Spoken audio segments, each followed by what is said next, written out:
Good day, class. Welcome to Unit Standard 263474. In this unit standard, we will manage finances of a new venture. In this session, we will explain financial aspects involved in running a new venture. Working capital is the amount of liquid assets a company has in hand, which is used to pay for expected and unexpected expenses, meet short-term obligations, and build the business. A lack of working capital complicates attracting investors, acquiring business loans, and obtaining credit. In order to calculate working capital, you need to subtract current liabilities from your current assets, and it can be either a positive or a negative value, depending on the amount of debt the business is carrying. From an account standpoint, working capital comes from net income, long-term loans, sale of capital assets, and funds contributed by the owner of the company or investors.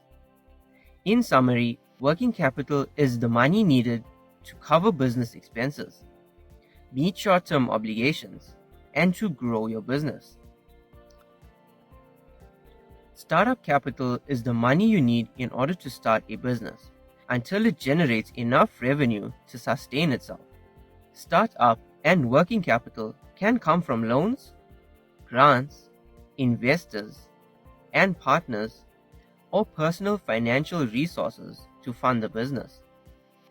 Let us briefly look at the relationship between cash flow and profit. The first thing you need to know is that profit generates cash flow. Let us look at how cash flow relates to profit.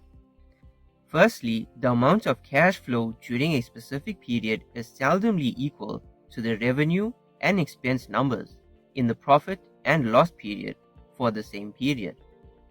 Cash flow can be lowered by increasing inventory and accounts receivable, or decreasing accounts payable and accrued expenses payable. On the other hand, it can be increased by decreasing accounts receivable and inventory, or increasing accounts payable and accrued expenses payable. Depreciation expense and amortization expense are not the cash outlay of the recorded period. Irregular losses recorded in the period might be write-downs of assets or write-ups of liabilities. Let us now move on to the difference between cash flow in comparison to profit and loss.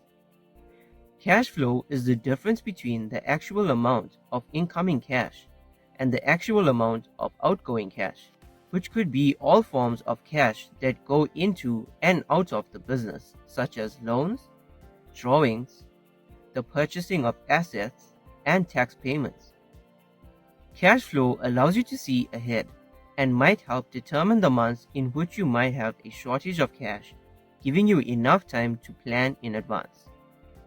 Profit or loss is the calculation of the money made or lost over a recorded period. This includes bills that you still need to pay and outstanding money from clients. Now we will look at the difference between long-term and short-term financing. The main difference between the two is the duration the debt obligation remains outstanding. Short-term financing involves a loan term that is usually less than 1 year, whereas long-term financing is any debt obligation with a loan that is longer than a year. Distinguishing the difference is essential for accounting and tax purposes. It is important to keep records of the money you make and the money you owe. Anything that is not paid immediately is financed.